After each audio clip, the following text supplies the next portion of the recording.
His Excellency, my Lords, Honourable Member of Parliament, ladies and gentlemen, good evening. Can I welcome you all on behalf of APPG on Third World Solidarity. Our chairman, Third World Solidarity, Dave Anderson, is now Shadow Minister, so he's stuck in the chamber and he will come and join us whenever he can. But I've got two vice chairmen sitting here and a treasurer, so don't you worry, I'm fully equipped to welcome you all in this event. Today, we are here to show our solidarity with people of Kashmir. The solidarity with 15 million people who have been struggling for past many decades. And I think this is right time that in 21st century, when everybody wants peace in the world, justice in the world, we work together to make peace and justice for those 15 million people who have been struggling for many decades. I thank you all for coming to this Third World Solidarity event. We do hold meetings on human rights, peace and justice, and we hold meetings on different other subjects. I thank you once again, all of you, His Excellency, Member of Parliament, Lords, ladies, who have made this evening to come here to learn more about Kashmir and go with a new enthusiasm to work with the people of Kashmir to get them justice and peace and their right, basic human right, to decide where and when they want to live. We have given few months back that right as a United Kingdom to people of Scotland, that they can decide their future.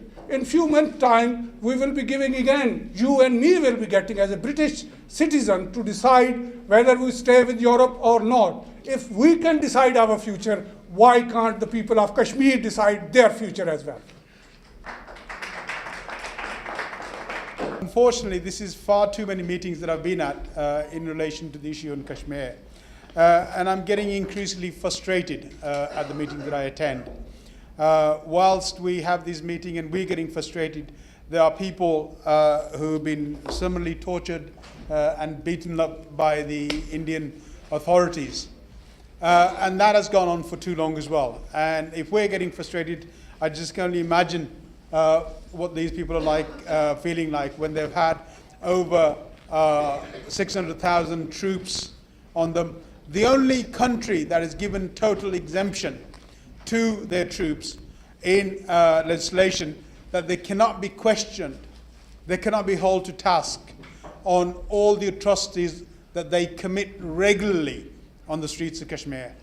The only country that hasn't been assessed or questioned or brought to task on mass graves that have been proven, not just by the Kashmiri community, the Indian NGOs, and also Amnesty International have provided evidence that this has happened and this has gone on. So, you know, apart from the human rights, civil liberties across the whole of India, where I've got a huge amount of Sikh constituents who regularly and currently have huge amount of persecution within Punjab, and people have been similarly disappeared, beaten up, tortured regularly there as well. Assam is another place and many other places in India. Yet the international community has no stomach for tackling any of that. Whenever somebody else is doing it, and you give the example of what's going on in India, they turn their backs on it and they're not able to take to task those issues. If it's about human rights, if it's about civil liberties, then it must be equal for all. All must be treated the same, and they're never ever treated the same. And I think that's what we've got to do. I know my topic, and I'm just coming to that, Mushtaq's up, which is about what we need to do as political parties in the United Kingdom. What we need to do as political parties in the United Kingdom is to have a standard balance and fairness, the way that we deal with all countries. But why is it when it comes to India that we give them a flyby by the red arrows, putting up the Indian flag up there and saying that's okay? We can criticize all we want Saudi Arabia about their human rights issues. But when we have the largest culprit of what happened in Gujarat, what continually happens in India, we fly their flag for them. How is that not double standards? How is that right? And I think those are the issues that we've got to address. And I think we can do that through our political parties in the United Kingdom. We need to work together, irrespective of what party you are, we need you to get in, whether it's Liberals, whether it's Labour, whether it's Tory, and whether it's Independents as well. I think what we need to do is we need to get people across here and look at those. And I think for far too long we've had a very diverse agenda on this. Why don't we focus the agenda on where we should be at? Focus the agenda on the issue of human rights and civil liberties, the atrocities that are taking place day in, day out. Let's focus the agenda. Let's bring them to task. India wants to be on the Security Council. It wants to be recognized as the largest democracy in the world. Well, let it behave like one. Why doesn't he behave like one? Why does nobody take into account that he behaves like one? I have no objection to them becoming on the Security Council or being the largest democracy, but unless it proves that it is one. And that's the test that we've got to hold for them. And let's sort of, from here, please, let's go forward and see an agenda that we can work on and hold these people to task through our parliaments, through our parties. And let's not create double standards. Let's do something that we can work on. Thank you. Thank you very much, Khalid. I think whilst I thank my friend and my brother Khalid Mahmood Saab, he is the most senior member of parliament from Pakistan, Kashmir origin in the House of Commons. So I need to compliment him as well for the hard work that he does. First of all, I just want to remind everyone that Kashmir Solidarity Day was first actually launched by Qazi Hussain Ahmad Saab. May Allah give him the highest position in Jannah for doing it. It was Qazi Hussain Ahmad Saab and Jamaat-e Islami that actually started Kashmir Solidarity Day, and then Mohtarma Benazir Bhutto Shaheed actually made it legal for the government to actually show their solidarity. Pakistan nation to show their solidarity with the Kashmiri people. And it was good to see Mian Nawaz Sharif Saab also remembering the Kashmiris last week on the 5th of February. I just want to sort of reiterate everything that I say in every meeting to say that inshallah when Kashmir gets its freedom, Kashmiris will always remember people of Pakistan origin for supporting Kashmiris without any conditions. And that's the only, Pakistan is the only nation that actually supports Kashmiris. Inshallah, I've written a letter today and it will become public, but the point I'm trying to make to you is that there's so much pressure.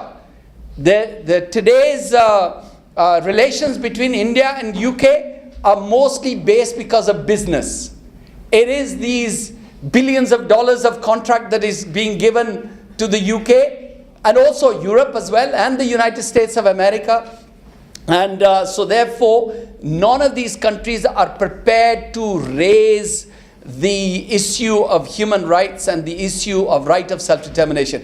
It is good that we talk about Scotland and Wales and Northern Ireland. It is good that we talk about East Timor and South Sudan and all the others who've been given. But nobody wants to talk about Kashmir. It is because India is too big and too powerful and they don't want to do it.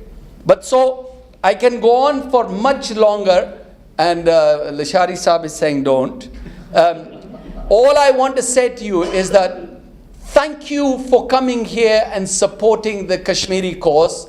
Thank you for supporting the Kashmiri people's right of self-determination. Thank you for continuing, Raja Najabat, Mushtaq Lashari and all the others. By the way, all those members of parliament who continue to support Kashmir cause. Please continue doing it, because even if we don't get the results this year, next year or in 5 years, one day Kashmir will be freed and Kashmiris will get the right of self-determination. I don't want to attend meetings on Kashmir. I want to attend meetings which tell me that Kashmir is free. That's what I want to attend. I want to attend meetings where we talk about the economic development of a free Kashmir, of people that have run Kashmir. I don't want to read statistics like the ones that I have here. Custodial killings over 7,000, 126,000 arrests, more than 22,000 widows, more than 10,000 rapes, and more than 107,000 orphans.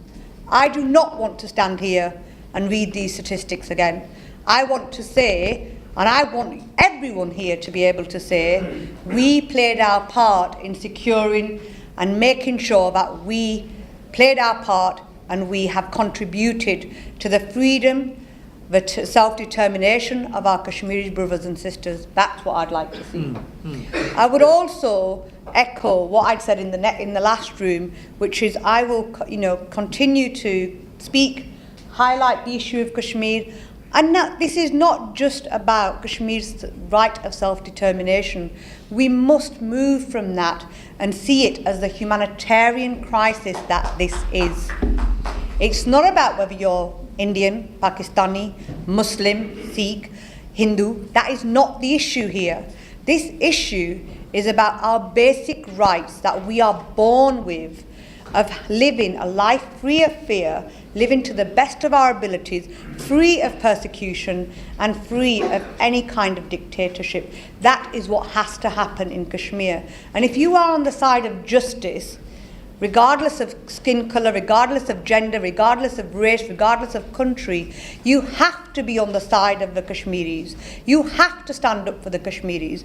You have to take their plight to wherever you can. And that's an obligation which I take seriously, and no doubt all of us in this room take seriously. On a final note, I wish you well for the rest of the evening. I congratulate all of you for your continued efforts. I don't have such a long list of what I've achieved on this issue. I'm hoping I won't, with the best intentions, because I'd really like to see this Parliament to see a shift. I think the government needs to do more. I certainly will lobby for it, and I will certainly speak not just of the persecution in Kashmir, but the persecution in Pakistan. There's a debate this week, which is also important, about the persecution of minorities within a free country. So let's not forget that persecution exists in countries that are democracies. So it's not just about those that are occupied. And on that note, thank you very, very much for this. I wish the APPG well. And no doubt, if there's anything I can do, you have my commitment. Thank you very much. I feel that I'm also echoing the previous speakers, that I don't want to have to speak at any more Kashmir functions, because it's about time the issue was resolved. Now, I've been asked to speak on history and the way forward in 10 minutes. But I could spend the whole evening talking about the history. I could also spend the whole evening talking about the way forward, but I will be brief.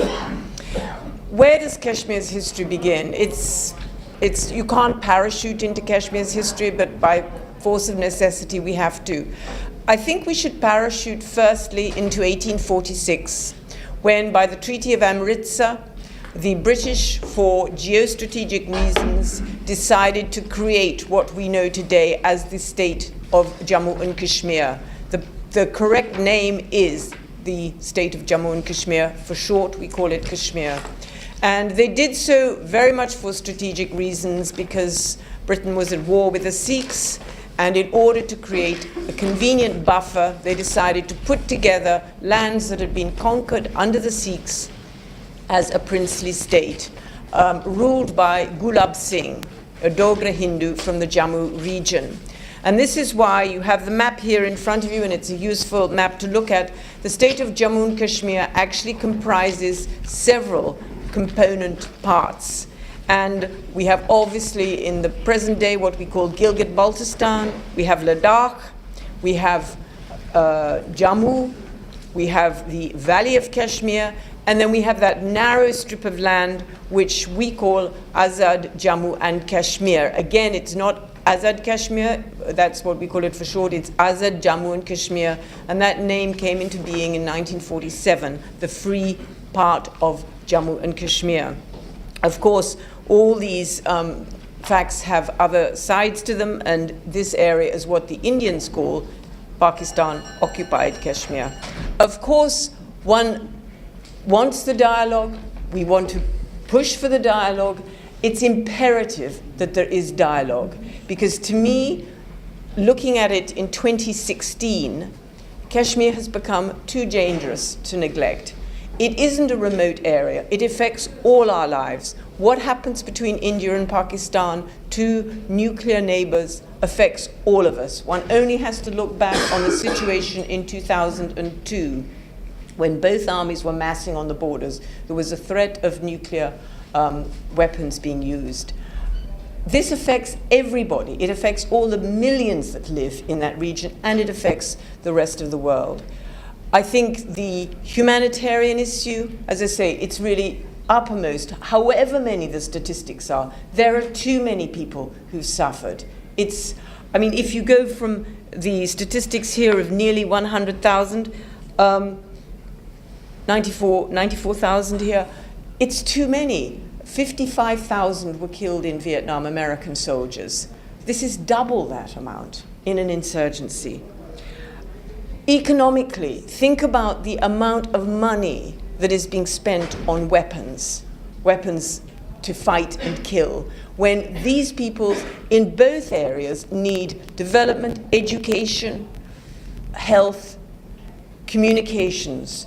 So that's another reason why it's imperative that we push forward for the dialogue.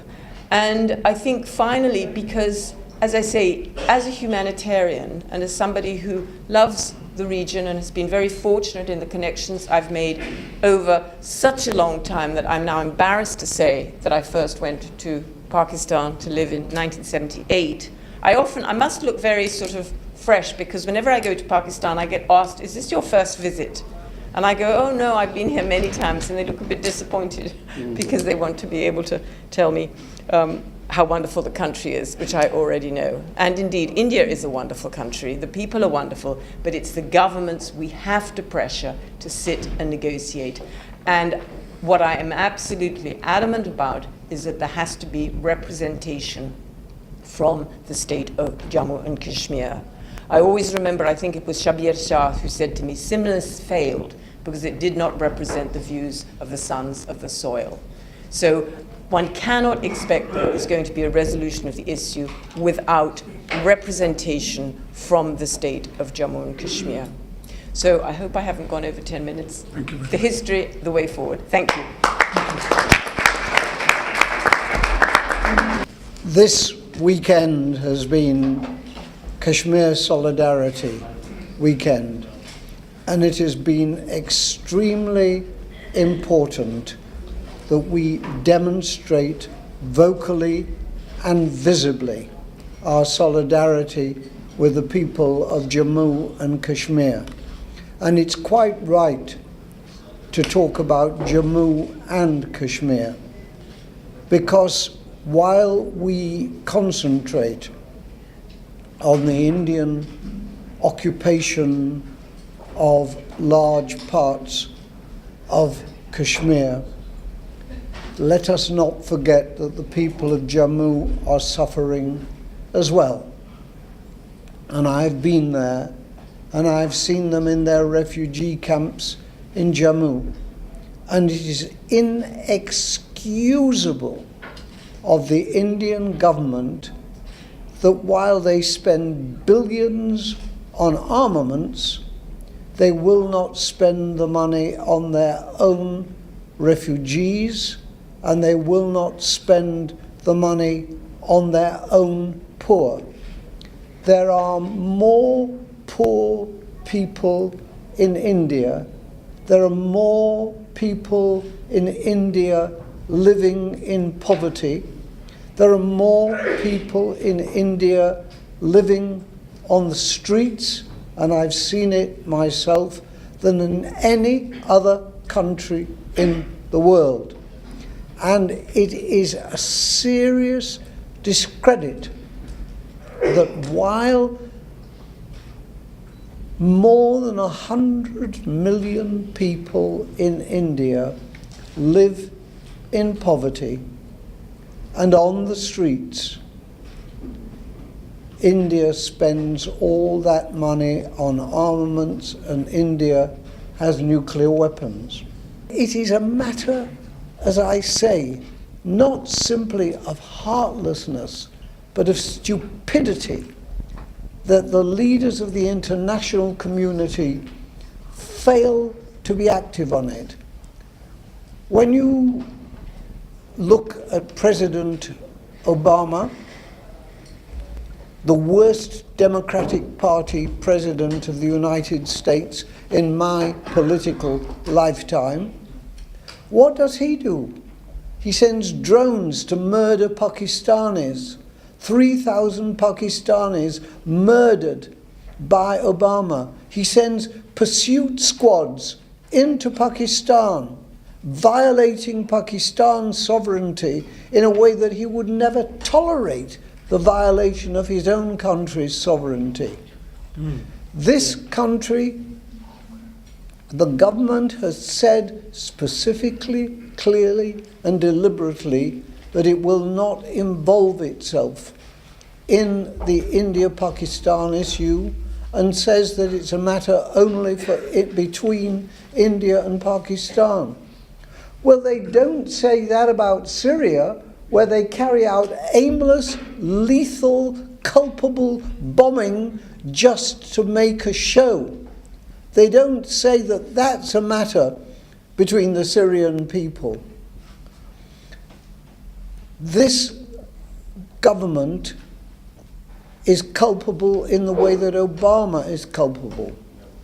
And for that reason, what we do, every time we do it, is indispensable and essential and must go on. We will not let go. We will go on until the Kashmiri people have the right to decide their own future.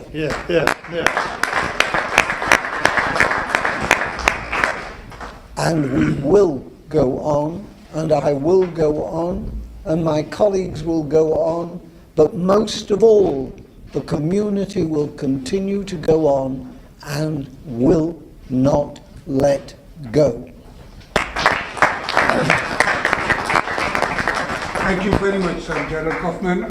Kashmiris fought against the foreign occupation in many parts of their history. During the Sikh regime, in 1832, Kashmiris uprising went to the level that the Sikhs held two leaders of Kashmiris, Sabaz Ali Khan and Mali Khan, from Mang, which is in district Punch, killed them brutally and hanged their bodies in the square of the city for weeks. Another example, during Maharaja Hari Singh's time,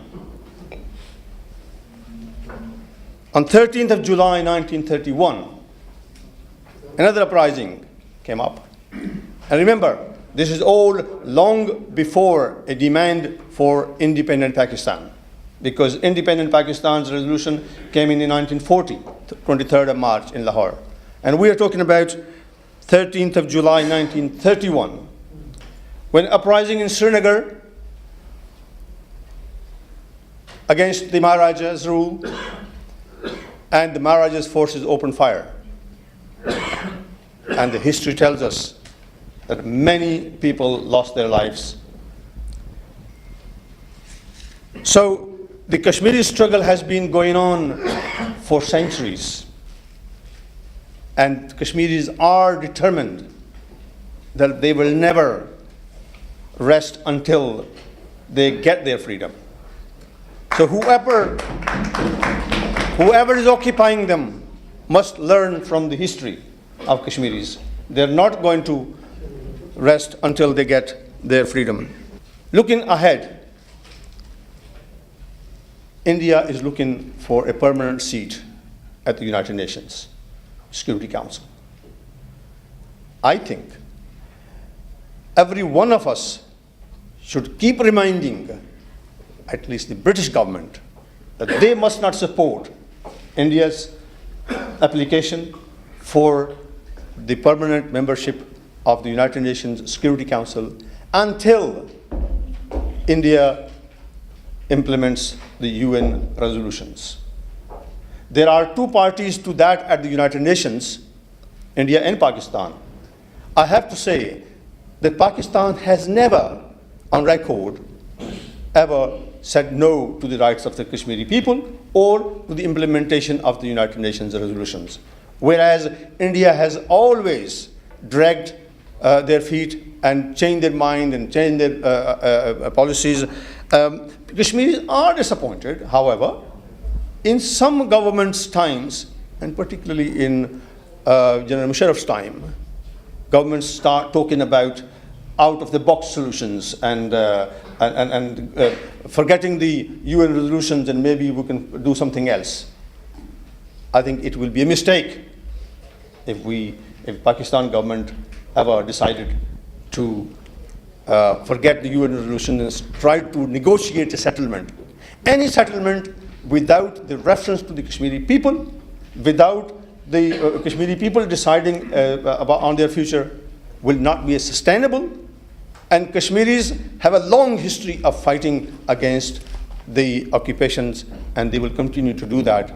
And at the moment, Pakistan, as Lord Ahmed has rightly said, and he is my big brother, and I have learned quite a lot since I have come to the house, because he has been here many years before I have. And what he has done for Kashmir, I have to learn from him. But I'm saying that on Kashmir, there is no other country, as he said, other than Pakistan, who has supported the Kashmiris' right of self-determination, for which the Kashmiri nation is very thankful, Your Excellency, to your country, the people of your country. Governments we might have issues with when we see that they are slipping away from the UN resolutions, we might have issues with. But with the people of Pakistan, we are so thankful, the Kashmiri people in Kashmir and the diaspora, for their support over the years, and we hope that that will continue. And Kashmiris, wherever they are, this is third generation in UK now. But since 1947, India thought by putting Sheikh Abdullah in prison, the nation will forget it. By killing a few thousand people, the Kashmiris will forget about their freedom. But that is a mistake. Kashmiris will never give up until their right is being given to them to decide about their future. Thank you very much. I'm a grassroots worker, not even leader, not parliamentarian. I've given my life to this subject. But what I would like to say, most of the parliamentarians have spoken about the role of governments, history and geography as well. So what I would like to request all these friends, you have seen the parliamentarians who came to attend besides Sir Gerald Kaufman, they were all Kashmiris. We are sitting here nearly 100 people, and none of our member of parliament came here to listen and attend this seminar on Kashmir subject. I've been organizing these events every month in this parliament and in European Parliament. But like Lashari Sahab said, I would like to make 3 requests to you all. Please go home and write your MP why you was not there. Lashari Sahab and myself, we sent invitation to more than 200 MPs for both occasions, for meeting for Afzal Guru's Martyrs Day and for this evening as well. So you can see the situation. We are complaining about the governments, about the foreign affairs, and about the policies. But on the other hand, we vote a lot of people, lot of parliamentarians who get our votes, but they don't represent us properly in this parliament. So keep in that mind, whether they are conservative, Labour or Liberal, or any other political party. Very briefly, I would say that I am here as a representative of the government of Pakistan to express our unwavering commitment and solidarity with the people of Kashmir who have been facing the atrocities of the occupation forces for the last nearly 70 years now. We are talking about one of the oldest unresolved UN pending agenda item, which is the Jammu and Kashmir dispute. This is not which happened yesterday. You heard Lord Nazir, you heard others, Lord Hussein, others, giving you the history. I don't want to go into details because I'm conscious of the fact that we have very little time left before we have to conclude. So, ladies and gentlemen, it's one of the oldest unresolved disputes on the UN agenda. Secondly, we are not here. Let me also commend you for your presence this evening, because I think it's not easy. It's a working day, it's a late hours in the evening, but still you people have made yourself available for a cause which is very dear to your heart. So of course, thank you. And I think it's because of people like yourself, the efforts, that today we are seeing the Kashmir cause resonating in the corridors and the halls of this Westminster Parliament, which is, I think, in my reckoning, is the manifestation of the good work done by these people who have been trying to keep this cause above and alive and kicking. So I think with this, I would say very briefly that we are not here to discuss any territorial dispute. We are here to lament the fundamental human rights violations of 15 million people of Jammu and Kashmir.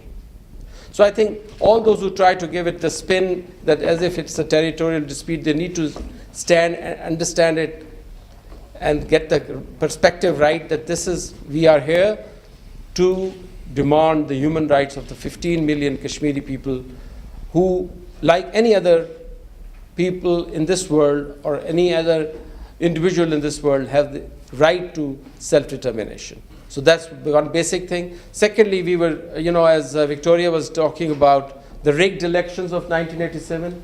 Thank you for reminding us, because I can share with you that the rigged elections of 87 or subsequent ones are no substitute for the plebiscite which has been committed by the United Nations or by the international community to the Kashmiri people, that they will have the right to self-determination.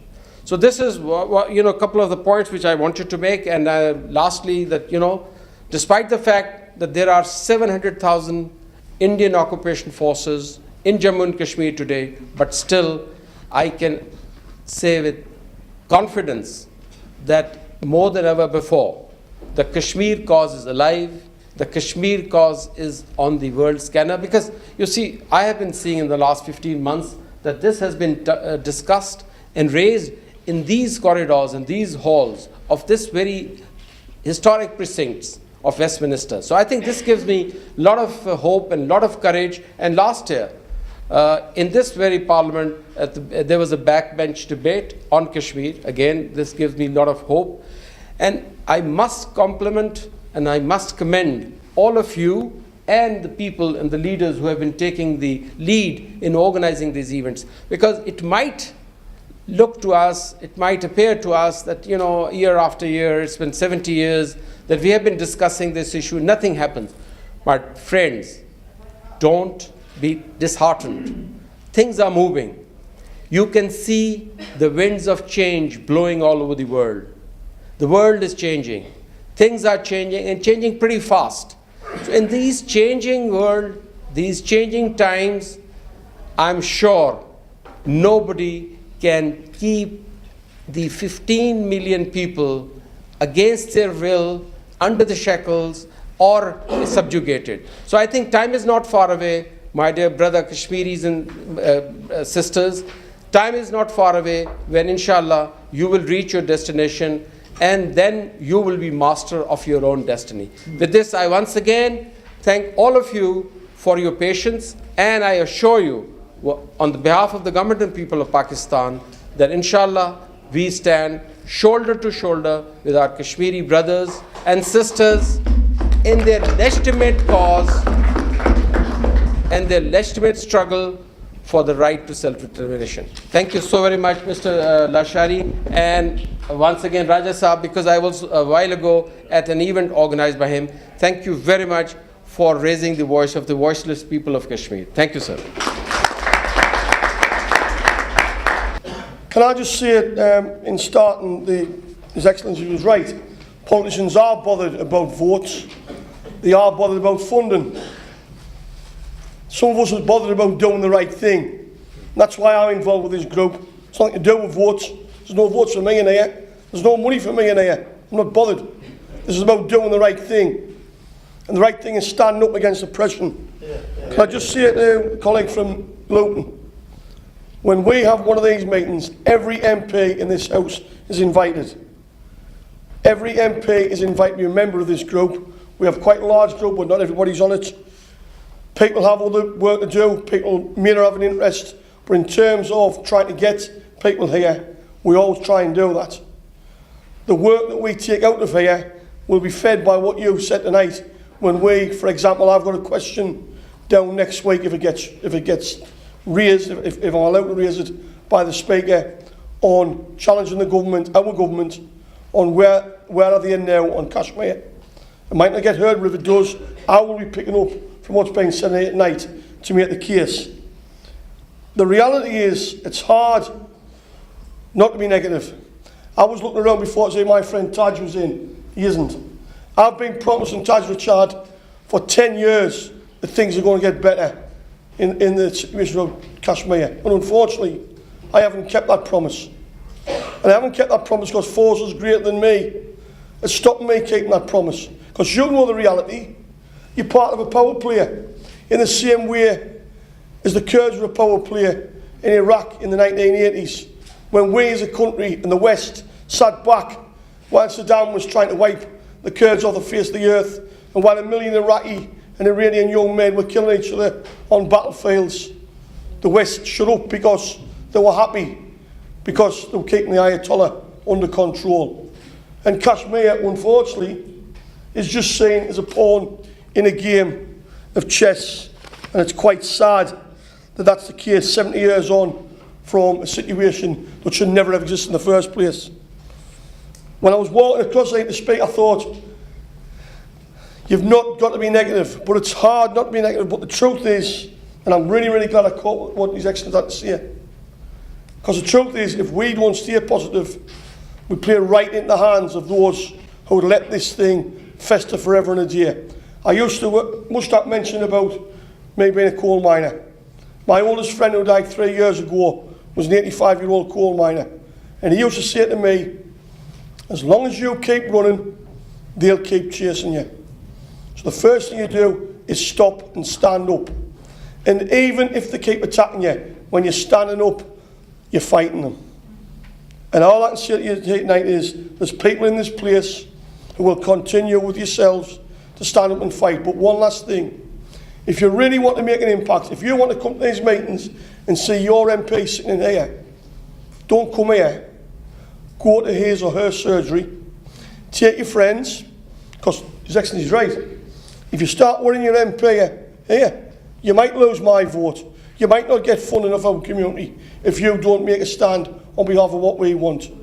That's where you make a real impact on people like me, the grassroots. So the next time we come here on this issue, perhaps we can see 5 or 10 other people in here who haven't engaged. But it really is about putting them under pressure, and through them, we hopefully can put pressure on our government to do what we all know is the right thing. And that's the real sadness of why we're sitting here tonight for probably the 10th year in succession. We've been having these discussions in here, and I know the Kashmiri all-party group has gone even longer, because it isn't being raised at the highest level, because the people at the highest level in my government before 2010 and the present government see it as being, well, it's not very nice, but it's under control. We've got to make them see that's not good enough, and we will fight and keep on campaigning to make that happen. Can I thank everybody who's spoken? I'm really sorry I couldn't get here, as Mushtaq said.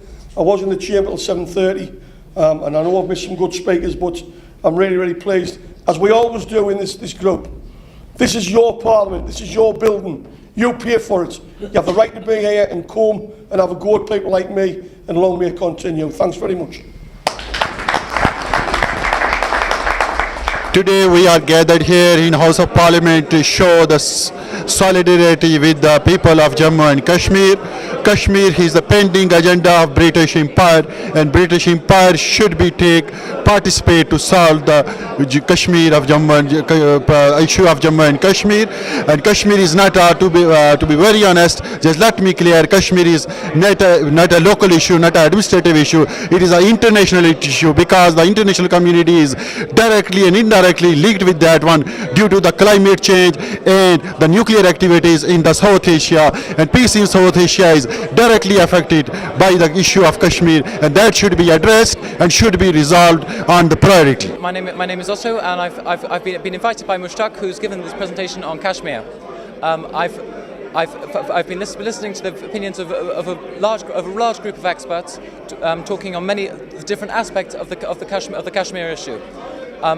After listening to all their opinions, I've come to the conclusion that it's really important to seek a multilateral solution that delivers peace and prosperity for the peoples of the area.